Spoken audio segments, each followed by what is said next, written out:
كومتاكي يعني ركومتاكي يعني كفل ركومتاكي أوبسي كيسافا ركون قوم أنا ما كان هم ولا بربادو ترى جد سيتما كيسك يا لوكا ركضة كفلت الرجاء جدي يا دي ترى كوم ما كياتي بربادي أرجع اللي يا دي ترى غارون دن دينه غرا ميدياتين فرمات هوي أكارجع بربادا ميديا أنا برباجسا ميديا نقوله في السنة وافورو دندا أني دلتا أرسيلتا دلتا مقالة دودولات جيشورا وانا برباج غرا ميدياتين هاتنا ديت هرجيتو من بيكا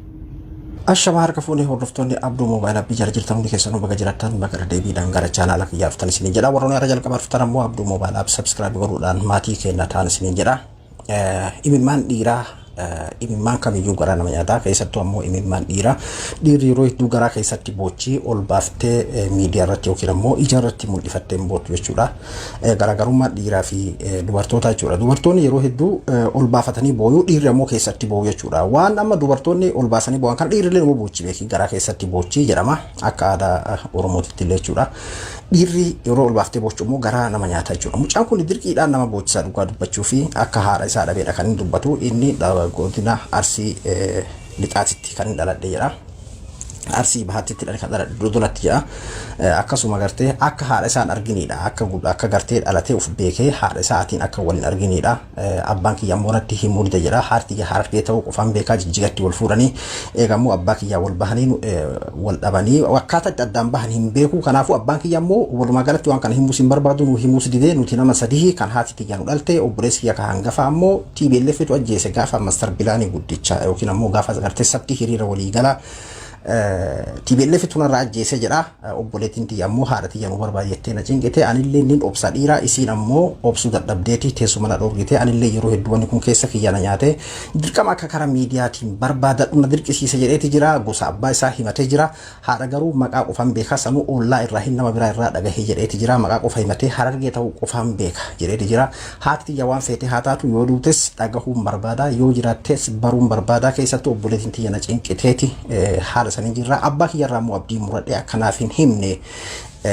abdii tokkollee irraa hin qabu amma gara miidiyaatiin ol baasee gartee miidiyaan bakka hundaanii dhaqqaba waan ta'eef miidiyaadhaan faca'ee akka gartee haati tiyya yoo jiraattis yoo gartee duutes namni haati tee bakka akkanaa jirti duute akkanaan jedhuuf yoo jiraattis bakka akkanaa jirti akka iyyaa dhaga'uuf miidiyaa irratti ol baasuuf dirqamee namni hundi sheer naa godhaa jireetti dubbatee jira mucaan kun yeroo hedduu bifa komoodiitiin sooshaal miidiyaa irratti kan inni yaada isaa ibsatu namoonni hedduun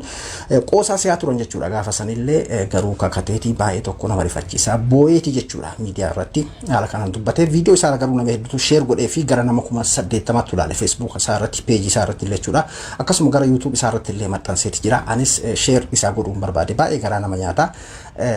yeroo hedduu waan inni bifa komoodiitiin yookiin ammoo bifa qoosaatiin dubbatuuf namoonni hedduun qoosaa sihaa turtan jechuudha baay'ee nama wanna jira garuu mana hundayyuu iccitiin faamilii kun jechuudha tokko numa jira wanni akkanaa kun yoo duutes du'aayisii dhagahuu warra isaanii arguu barbaada yoo jiraattes jiruudhaan arguu barbaada haadha irraa dhaladhe jaalala haadha nuti hundi nuni beekna haadha irraa dhalanne haati gaaddisa ilmoodhaa fi abbaalleen bakka gaaddisaa haadha san namaa bu'uu danda'u dhugaa dubbachuu fi waan dalagee ifaajee nyaachisuuf abbatu yatiima godha yookiin abbatu rakkattuu godha ilmoo jedhama malee haati akka malee gaaddisa ilmoodhaatiif wanni haadha gahu bakka haadhaa bu'u tokkollee hin jiru jaalala isiif qabu san arguu barbaada jaalala isiin ilmuuf qabdus arguu barbaada abbaa kiyyarraa abdii muradhee jira amma oromootti kennadhee jira jedhee jira baay'ee garaa nama nyaata garaa nama balleessa dirqiidhaan nama bochisaa namni waan haati taate beeku jechuudha waa hedduu garaa keessa yeroo ol baafatee yeroo bohu jechuudha guyyaa takka fayyaa argadheen beeku haa asirratti qoosaadhaan isiniif ibsu dubbadhu malee yeroo hedduu miidiyaa irratti garaa kiyya takka fayyaa argatee hin beeku jedhe jira obboleessi kiyya kaana hangafaallee nurraa ajjeefame osoo gadda haaratee na dhabuutiin osoo jiraannu innis nurraa du'e gaafa sabtiidha hiriira waliigala oromiyaa guutuudha TPLF narraa nyaatte jedheeti jira. Amma obboleettiin tiyya teessuma na dhorgite anillee dhiiraaniin obsaa garaa keessatti niin obsaa obboleettiin tiyya ammoo obsaan qabdu waan ta'eef nu barbaadii bis amma dirqama akka miidiyaa irra facaasullee isitu na dhiibutti jira jedheeti jira gara miidiyaatiin facaasi ummaa teenya Oromoon guutuun bakka jirutti akka nuuf barbaaddu naan jetteeti na dirqite jedhee jira dhugaadha wanni akkana kuni garuu miidiyaa irratti facaasuun sirrii ta'ee abdilleen dogongori tokko rakkinni tokko ka jiru keessa beekuu baanullee akkuma gosa abbaa haadha hime kanatti footoo abbaas facaasee akkasuma taarika amma dubbate kanallee jechuudha yoo danda'e haadhallee silaahuu ka keessan beeynu haala saniin osoo guututti footoo wajjin haadhallee haga danda'e kanarra odeeffate haga tokko osoo haala saniin facaasee ammas abbama sanuu yookiin ammoo manguddoo biyyaatti fidee akka gartee waa'ee haadha nuuf himuu dirqamsiise manguddoo gosaa itti fidee osoo dirqamsiise jechuudha fi garuu maatiin sun faca'uu danda'a irraan beeynu duuba isaanii baakgiraawundii isaanii irraa hin beeynu ilma namaa kana waan adda addaatti mudata waan ta'eef baay'ee garaa nama nyaata mee viidiyoo isaa dhageeffadhaati baay'ee tokko garaa nama nyaata sheer godhaafi isinis komataa kiyyaan rakkoo mataa kiyyaan kafedhe rakkoo mataa kiyyaa obsee keessaa baay'ee rakkoon qaba mataa kiyyatti yoo rakkadhe rakkoon qaba mataa kiyyattis yoo beelee rakkoon qaba waan anaan dhufe obsee bira darba waan anaan dhufe obsee bira darba waan mataa kiyyaan dhufe waan fedhe obsee bira darba rakkoon qaba ani waan kana himullee hin barbaadu ture jadhiseetuma keessa kiyyaan luqqa'ee rakkadhee akka fedhetti irra gaa jedhee yaadee ture kophama kiyyatti barbaadee argadhallee jedhee yaadee ture garuu hin dandeenye ani icciitii kiyya himachuu hin barbaadu icciitii faamilii kiyyaallee miidiyaa irra baasuu hin barbaadu ture gara miidiyaatiin furmaata wayii akka argadhu barbaada miidiyaan na barbaachisa miidiyaan gola fedhe seenee waa fuudhuu danda'a miidiyaaleen gugurdaan illee na gargaaruu dandeettan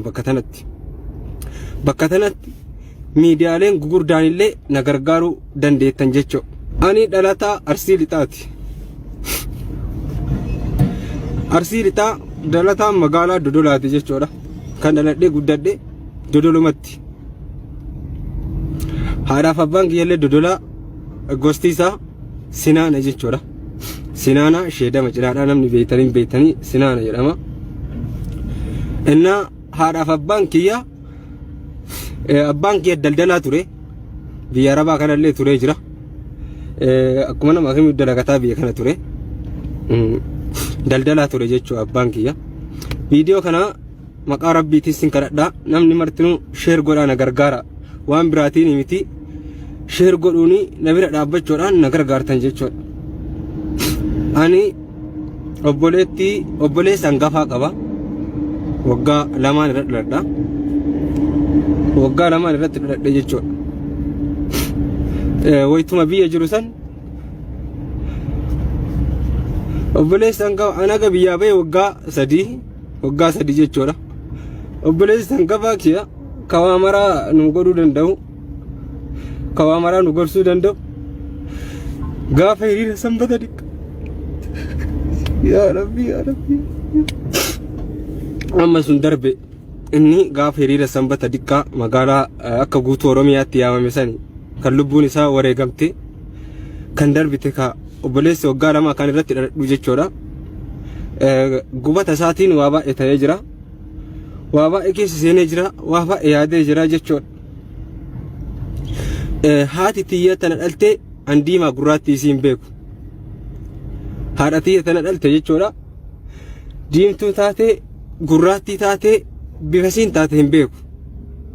haadha tiyya tana dhalte jechuudha inna amma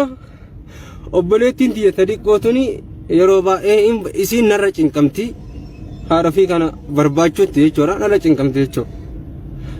abbaan kiyya immoo hicciitiin kun waan ta'e hin beeku hicciitiin haadhaaf abbaa kiyya waliin qabu waan ta'e hin beeku haadha tiyya bakka jirtu natti himuu hin barbaadu haadha tiyya bakka jirtu kamiyyuu natti himuu hin barbaadu jechuudha Oromoo tiyya bakka jirtu kamiyyuu natti himuu hin barbaadu jechuudha inna amma isiin tuni akka wannan waadaa seenee foyta diqqaa qa'ee jiru adaadhaa tiyya bira jirti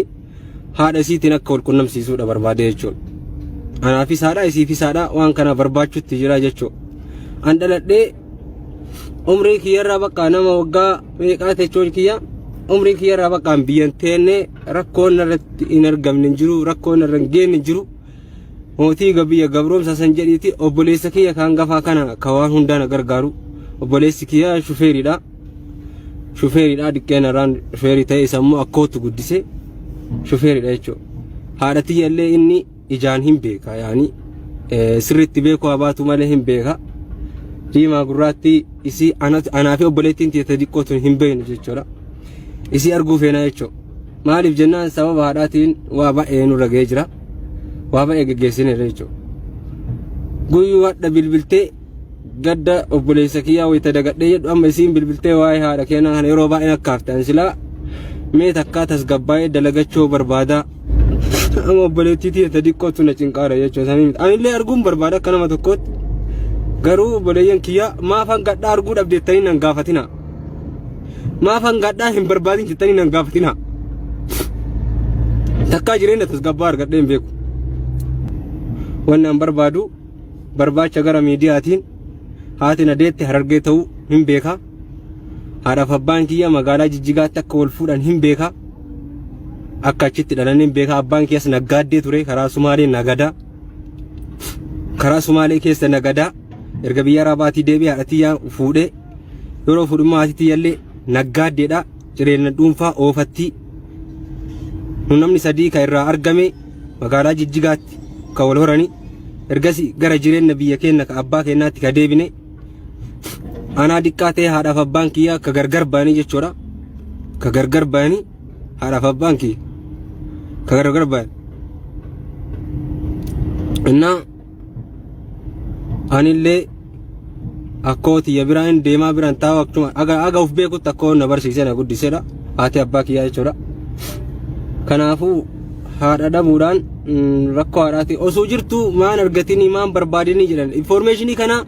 yoo abbaan kiyya bakka jirtu naan kennini icciitiin jara lamaan jidduu jiru ani hin beeku akka waan yookaan icciitii guddaa wayii raawwataniitti waa'ee haadhaa kiyyaa yoo gaafadhu natti himu waan godhuun qaban maaltu sii hidhatee waan barbaaddu sii goonaa jedha bakka natti himuun barbaadu erga guddadhee natti himuun barbaadu biraazaliin illee badeetti raddaatii ture achi shufeerii ta'ee erga jijjiiramni kun dhufee hoqqase faazarii yeroo baay'ee hoqqaseen natti himii bakka natti himii haadha dhabuudhaan yookaan duutee sabaruu namni haadha irraa duutee sabaraami osoo jirtu akkamitti haadhatii argachuu hin dandeenyanii siistariin tanarra dhiqqoollee arguu feeti baay'eeti isiin na cinqa isiin maal kan guyyaan dangattu haadhuma na dhaltee mee akkam jirti diimaa gurraatti arguun qabaatti haatuma na dhaltee mee akkam jirti